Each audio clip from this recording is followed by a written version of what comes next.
Hi, my name is Anil Jatan Singh. I'm a Republic Bank worker attached to the Long Circular Mall branch. I've been with Republic Bank for about 30 years and I'm currently the credit supervisor. I've also been a shop steward for the last 10 years. My name is Dylan Stewart. I have been employed by Republic Bank for approximately 10 years. I've been a shop steward for the past 2 to 3 years. I am also a third-year law student set to complete my LLB. So there's a lot of information circulating. Different people are saying different things and they may all have different intentions. It can be a bit overwhelming and confusing. But we as bankers, we have been trained to go through a process. When we're faced with a transaction, we know that we need to pull the mandates, we need to check signatures, we may even need to confirm issuance, right? So every time we are unsure of something, we know the process that needs to be completed. Let us treat this situation with the union similarly. Let us look at the facts, let us understand the context, and ensure that all of our decisions are made based on solid facts. So let's take it back to something that we as bankers can understand. Let's take it back to the facts. So, Anil, how did we get here? Well, Dylan, in 2022, in the late part of 2022, BIGWU would have held leadership elections for the first time in its history. Never before was there any contest for the leadership of the union, and so there was never a need for election before. But on this occasion, a team led by Mr. Don Devonish, calling themselves Team Empowermenters, came to us, and they presented their candidacy for the leadership posts. That team included two comrades that were well known to us, in the persons of Nadine Bash and Jason Brown, who Republic Bank workers would know have represented their interests faithfully for the last 15 years or so. The team empowermenters brought to our attention several incidences of what they would have called financial impropriety in the accounts of the union. And in particular, they brought to our attention overtime payments to the tune of about $475,000, which were paid over a 3 year period. They also brought to our attention the fact that Republic Bank workers' contributions to the union represented more than a third of the revenue of the union. But it seemed that Republic Bank's issues and interests didn't seem to be getting the attention of the union executive in line with the level of contribution that we made. The team empowermenters and Don Devonish promised that if they were elected to position, that they would remedy the financial improprieties of the union and that they would ensure that Republic Bank workers got the representation that we deserve. So, Anil, you would have mentioned overtime figures, and this is a claim that I've been hearing about, thrown about a bit, but do we have anything physical to support that claim? Well, yes, Dylan, we have a report from the General Counsel for overtime payments for the years 2017, 2018, and 2019. In 2017, over $135,000 was paid in overtime. In 2018, $183,000 was paid. And in 2019, $156,000 was paid, for a total of $475,000 over the period. Now, this amounts to 14% of the wage bill of the union, which may not seem unusual if you look at it overall. But when we drill down, what we're seeing is that about 80 or over 80% of this money was paid to really just two people. And it gives the impression then that there are persons in the union office, in the current executive, that are feeding off the trough and not necessarily spending the union's money in the way that it was intended. So, what happened with these elections? Well, Dylan, what happened is this largely because of these promises to check into the finances of the union and to make sure that Republic Bank workers got the kind of representation that was in line with the contributions that we make. And to a large extent, based on the trust that we have in Nadine Bash and Jason Brown, Republic Bank workers would have voted significantly in support of the team empowermenters. And as a result of our mass support, the team empowermenters was installed as the executive of the union, with Don Devonish being the president. So in May of 2023, and in keeping with their mandate, Comrade Naresh Rampersad, the Deputy General Secretary, would have written to the Central Executive of BIGWU requesting an investigation into the bullying, intimidating, unethical, and manipulative tactics used by President Don Devonish. Further to that, on the 2nd of June, Stacey Ann Lewis, Assistant General Secretary, would have had to write to President Don Devonish, copying the Central Executive members, request for further and better particulars regarding $5,000 paid, unilaterally approved for Jean Edwards. And even further, on the 6th of the 6th, 2023, Comrade Nadine Bash wrote to the Central Executive Committee, request for an investigation into the continuous acts which undermine the integrity and functions of the Secretariat and the corrupt behavior of the President, Comrade Don Devonish. Now, none of these issues raised in these documents that you're seeing before you were ever investigated. But all of a sudden, what we find now happening is that charges started to be trumped up against Comrade Nadine Bash, against Comrade Naresh Rampersad, against Comrade Jason Brown, and we feel that this is the real reason why these comrades are now no longer in the union. So, Anil, what were these charges? Well, you are the law student. Read these things for yourself.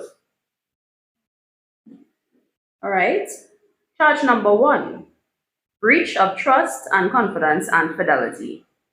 You conducted yourself in a manner likely to destroy or seriously damage the relationship of trust and confidence between the union and employee/officer by conspiring and or colluding with comrades Jason Brown, Naresh Rampersad, Stacey Ann Lewis, and certain RBL branch committee members to oust the president from office. Yeah, so you know what that really is?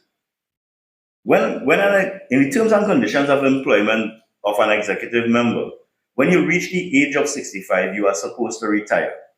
If you wish to stay on, the General Council can vote and keep you on until the end of your term. All these comrades would have done is plan a birthday party to commemorate the 65th birthday of Don Devonish. And it seems that Don Devonish take this real hard. In fact, to make you realize this is like a tabanka from Don Devonish. When this was investigated, this charge was summarily dismissed. But they're not telling us that. Okay, charge number 2, gross misconduct. It says you encouraged and condoned Comrade Naresh Rampersad's conduct in attending the ceremonial wreath laying at Butler's grave and being on the leadership stage in Faizabad on June 19, 2023, despite having full knowledge that he was at the time a suspended officer of the union and was not authorized to represent the union at these events. Well, you see, what's the nonsense here? Labor Day is a BIGWU function or a workers' function? Isn't Naresh Rampersad a worker? And isn't he allowed to attend Labor Day celebrations? What's wrong with laying a wreath at Butler's grave on Labor Day? These people picking up nonsense. Wait, but there's actually another part to this charge. It Really? says, More nonsense? It says the very next day following the incident, you sent 3 separate complaint letters dated 20th of the 6th, 2023, addressed to Ansel Rouget, Dennis Zulu, and Marcio Monzan, making allegations without due process. Well, what is the due process? Didn't we just read before that these comrades were asking questions of the president, asking questions of the central executive to get answers for why things were being done in a certain way? When you're in the bank and you're working and you go to your supervisor to deal with something, and the supervisor doesn't provide a solution or an answer, don't you escalate to your manager? Don't you go to the next level? What's wrong with going to the next level here? Really? That's what people lose their job for in a trade union? Yes, so in the normal course of things, comrades, what you have is an investigation that would have to take place into these charges to see what came about. And this investigation is supposed to be conducted by an independent party. So Don Devonish, who is the accuser in this circumstance, should not be involved in the investigation for it to be fair. But that's not what happened. So BIGWU's investigation report shows that their investigation was concluded on the 31st of the 10th, 2023, right? But while this was going on, while the investigative body was making their findings, Don Devonish on his own, by these 2 letters penned and signed by him, right, would have been writing on October 17, 2023 to Comrade Anil Siratan, asking questions about the same things that were being investigated. Here he is writing to Comrade Jason Thomas, the branch president of the RBL branch, asking questions about the same things that this independent body is supposed to be investigating. Isn't Don Devonish supposed to be separate from these investigations? How could you have a fair investigation when this is happening? Further to that, Jason Brown's attorney would have written to the disciplinary committee asking for clarifications and further particulars in relation to the charges. And of course, that's natural because if you have an attorney to represent you, the attorney has to be sure what the charges are, what they entail, so that the attorney could prepare a proper defense. That is reasonable. That means that when you go to the investigative meeting when you go to answer the questions, you know what questions you're going to answer and you are prepared. That's fair. We do that when you have disciplinary matters in the bank. But why was that not allowed to happen? Let me show you something. Right? In answer to this letter dated January 5th, 2024, from Jason's attorney, we have a letter here on a BIGWU letterhead signed by Don Devonish, refusing to answer any of the questions posed. Let me read this here. We refer to your correspondence dated January 5th, 2024, and your penultimate paragraph and advise that the disciplinary hearing for the client has been rescheduled to January 15, 2024. Please note that you may ask any relevant questions then. But let me ask you something. Shouldn't you be prepared in advance? Shouldn't they disclose what the charges and clarify beforehand so that you are prepared? What it is, a kangaroo court? They want to ambush him? At the end of the day, this should not have even come from Don Devonish because the independent body should have answered this question. So, Anil, you know what that's like? Let me put it into context for our comrades, right? Imagine you're having some issues with your immediate supervisor. It escalates, you end up getting 3 memos from them within a short space of time, right? Head office decides to begin an investigation into the matter. While head office is investigating, that immediate supervisor, your accuser, is also doing their own personal investigation on the side, right? You decide to hire an external representative to write to head office, asking them to provide you with more information so that you can better defend yourself. And instead of head office responding to you, the immediate supervisor, who has no right to judge you, responds stating that they will not give you any additional information. They will not honor your request, right? To add insult to injury, when you go to head office for your final interview, on that nice little panel is the immediate supervisor. So you were first my accuser, but now you're my prosecutor. Well, that's how it is. Judge, jury, and executioner, it seems.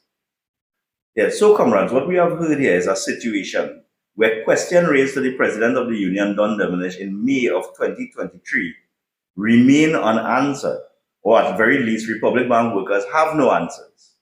And rather than provide us with answers, the comrades who represent your interests are no longer in the employ of the union.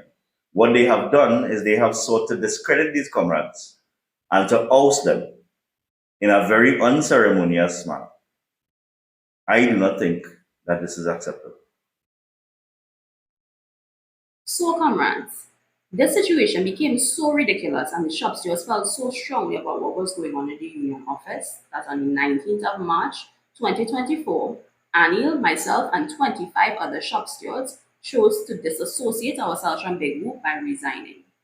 Shortly after, various stories began circulating in the network without any documentation to verify these claims. So much so that we, the persons who have the information, felt compelled to bring this to you. So, together, let us verify the documents so that we can all make informed decisions. And further, Dylan, if any of the comrades listening to this video want to have access to these documents, talk to your representatives, talk to your people.